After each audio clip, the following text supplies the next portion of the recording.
قوم لوط جنہوں نے ایسی برائی کو ایجاد کیا جو ان سے پہلے دنیا میں کسی قوم نے نہ کیا تھا، ایسی بدکاری جس کی مثال تاریخ میں کہیں نہیں ملتی۔ اس قوم نے ایسا کیا کام کیا تھا اور ان کا کیا انجام ہوا؟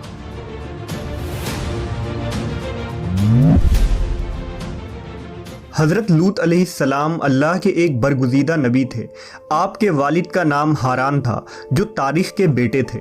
آپ کی پیدائش عراق کے قدیم شہر اور میں ہوئی تھی۔ اس شہر میں ابراہیم علیہ السلام کا مسکن تھا۔ دراصل لوط علیہ السلام کے والد ہاران حضرت ابراہیم کے سگے بھائی تھے، یعنی حضرت لوط علیہ السلام حضرت ابراہیم کے بھتیجے تھے۔ چونکہ حضرت لوط علیہ السلام کے والد ان کے بچپن میں ہی انتقال کر چکے تھے، لہذا حضرت لوط کو حضرت ابراہیم نے بیٹا بنا کر پالا تھا۔ آپ حضرت ابراہیم پر سب سے پہلے ایمان لانے والوں میں شامل ہیں۔ آپ حضرت ابراہیم کے زمانے میں اہل سدوم کی رہنمائی کے لیے نبوت کے منصب پر فائز ہوئے۔ حضرت لوط کے بہت سارے معجزات ہیں۔ آپ جس وقت بارش کے لیے دعا کرتے تھے تو آسمان بادلوں سے بھر جاتا اور خوب بارش ہوتی تھی۔ حضرت لوط جس پتھر پر سر رکھ کر سوتے، اس پتھر پر آپ کے سر مبارک کا نشان بن جاتا تھا۔ سدوم وہ علاقہ تھا جہاں لوط علیہ السلام مبعوث فرمائے گئے۔ سدوم کے آس پاس 5 نہایت ہی خوبصورت شہر آباد تھے، جن میں سے ہر ایک کی آبادی 1,00,000 نفوس سے زیادہ ہی تھی۔ یہ علاقے نہایت ہی سرسبز و شاداب اور قدرت کی فیاضی کا حسین شاہکار تھا۔ یہاں باغات کی کثرت تھی، لہلہاتی کھیتیاں یہاں کی ضروریات سے کہیں زیادہ تھی، نہایت ہی زرخیز تھا۔ وہاں طرح طرح کے اناج، پھل، میوے بکثرت پیدا ہوتے تھے، اور یہی وجہ تھی کہ آس پاس کے بستیوں کے لوگ بھی اپنی معاشی اور غذائی ضرورت کے لیے ان بستیوں کی طرف آتے تھے۔ مگر یہ بات اہل سدوم کے لوگوں کو بالکل بھی پسند نہ تھی۔ ان کے خیال میں ان کی بستیوں میں پیدا ہونے والے پھلوں، اناجوں اور سبزیوں پر صرف ان کا ہی حق تھا۔ وہ نہیں چاہتے تھے کہ دوسری بستیوں کے لوگ ان کے علاقے میں آئیں۔ ایک دن سدوم کے لوگ اس بات پر غور و فکر کر رہے تھے کہ باہر سے آنے والے لوگوں کو یہاں آنے ایک بزرگ کی شکل میں ان کے محفل میں آیا اور کہا، اگر تم ان سے پیچھا چھڑانا چاہتے ہو تو میرے کہنے پر عمل کرو۔ اس اجنبی بزرگ کی بات لوگوں نے بہت توجہ سے سنی۔ ابلیس نے کہا، میں کل بتاؤں گا۔ دوسرے دن ابلیس ایک خوبصورت جوان لڑکے کی بھیس میں آیا اور انہیں اپنی عورتوں کے بجائے مردوں کے ساتھ فعل بد کرنا سکھایا۔ ابلیس نے کہا کہ اگر تم ان بستیوں کے لوگوں سے نجات چاہتے ہو، ایسا کرو کہ جب بھی کوئی شخص تمہارے علاقے میں آئے تو تم لوگ زبردستی اس کے ساتھ اپنی خواہش پوری کرو۔ اس طرح یہ لوگ اس بستی میں آنا چھوڑ دیں گے۔ اپنی نفسانی خواہشات کے لیے مردوں سے بدفعلی اس قوم کا دستور بن گیا تھا۔ یہاں بے حیائی عام ہو گئی تھی۔ حکمراں، سردار، رؤسا، ہر طبقے میں گھر گھر یہ عمل پھیل گئی تھی۔ بھری محفل میں یہ لوگ اس فحاشی کے کام کو کر کے خوش ہوتے تھے۔ کوئی بھی محفل اس کام کے بغیر ادھوری سمجھی جاتی تھی۔ خاص کر مسافروں میں سے کوئی خوبصورت لڑکا ہوتا تو یہ لوگ اسے اپنا شکار بنا لیتے۔ تلمود میں لکھا ہے کہ اہل سدوم اپنی روزمرہ کی زندگی میں سخت ظالم، دھوکے باز اور بد معاملہ تھے۔ کوئی مسافر ان کے علاقے سے بخیریت نہ گزر سکتا تھا۔ کوئی غریب ان کی بستیوں سے روٹی کا ایک ٹکڑا نہ پا سکتا تھا۔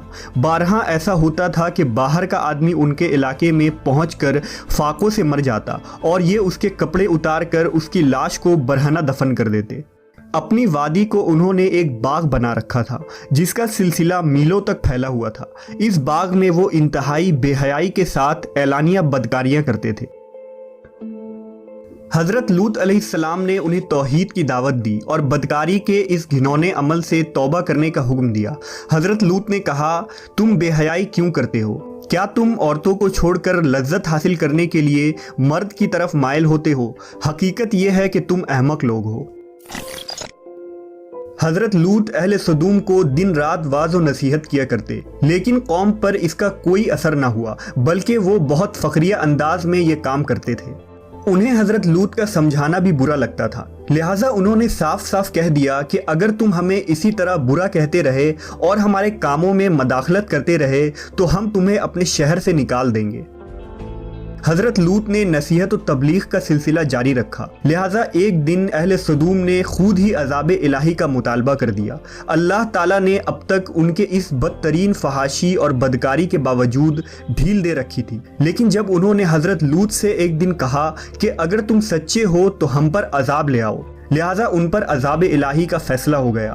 اللہ نے اپنے خاص فرشتوں کو دنیا کی طرف روانہ کر دیا۔ یہ فرشتے دراصل حضرت جبرائیل، میکائیل اور اسرافیل علیہ السلام تھے۔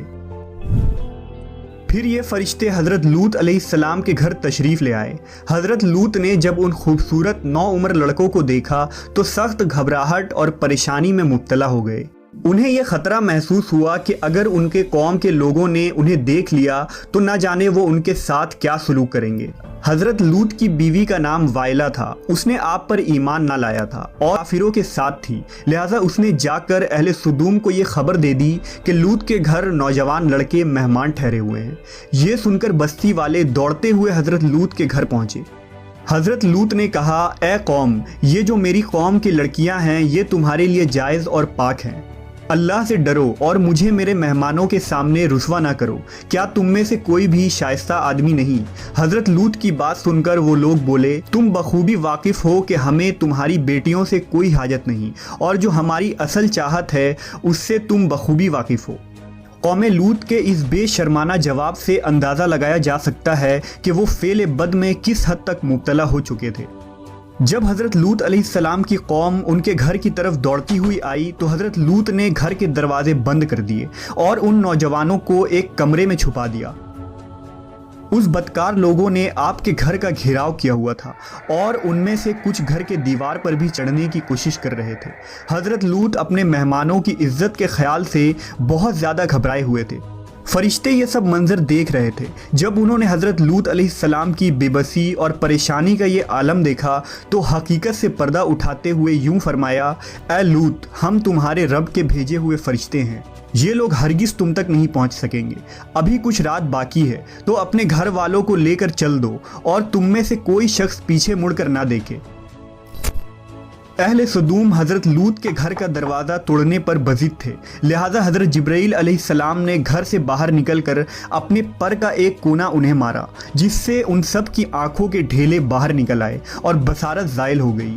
یہ خاص عذاب ان لوگوں کو پہنچا جو حضرت لوط کے پاس بد نیتی سے آئے تھے۔ حضرت لوط علیہ السلام حقیقت حال جان کر مطمئن ہو گئے اور اپنے گھر والوں کے ساتھ رات ہی کو نکل کھڑے ہوئے۔ بیوی بھی ان کے ساتھ تھی، لیکن کچھ دور جا کر وہ واپس اپنے قوم کی طرف پلٹ گئی اور قوم کے ساتھ جہنم رسید ہو گئی۔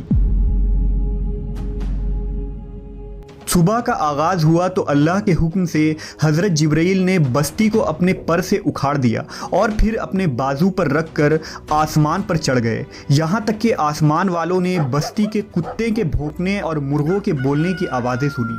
پھر اس بستی کو زمین پر دے مارا، جس کے بعد ان پر پتھروں کی بارش ہوئی۔ ہر پتھر پر مرنے والوں کا نام لکھا ہوا تھا۔ جب یہ پتھر ان کو لگتے تو سر پاش پاش ہو جاتے۔ صبح سویرے شروع ہونے والا یہ عذاب اشراق تک پوری بستی کو نیست و نابود کر چکا تھا۔ قوم لوط کی ان خوبصورت بستیوں کو اللہ نے ایک انتہائی بدبودار اور سیاہ جھیل میں تبدیل کر دیا، جس کے پانی سے رہتی دنیا تک کوئی فائدہ نہیں اٹھایا جا سکتا۔ سمندر کے اس خاص حصے میں کوئی جاندار، مچھلی، میڈک وغیرہ زندہ نہیں رہ سکتے، اس لیے اسے ڈیڈ سی یعنی بحر مردار کہا جاتا ہے، جو اسرائیل اور اردن کے درمیان واقع ہے۔ ماہرین آثار نے 10 سالوں کی تحقیق و جستجو کے بعد اس تباہ شدہ شہر کو دریافت کیا تھا۔ تحقیقات سے پتہ چلا تھا کہ اس شہر میں زندگی بالکل ختم ہو چکی ہے۔ اس شہر کے راستے اور کھنڈرات کو دیکھ کر آرکیولوجسٹ نے یہ اندازہ لگایا کہ جب یہ شہر تباہ ہوا تو اس وقت لوگ روزمرہ کے معمولات کے کاموں میں مشغول تھے اور یہاں زندگی اچانک ختم ہو گئی تھی۔ اہل سدوم جنہیں پتھر بنا دیا گیا تھا، ان کے بت ابھی تک بحر مردار کے پاس موجود ہیں، جو تا قیامت لوگوں کے لیے ایک عبرت ہے۔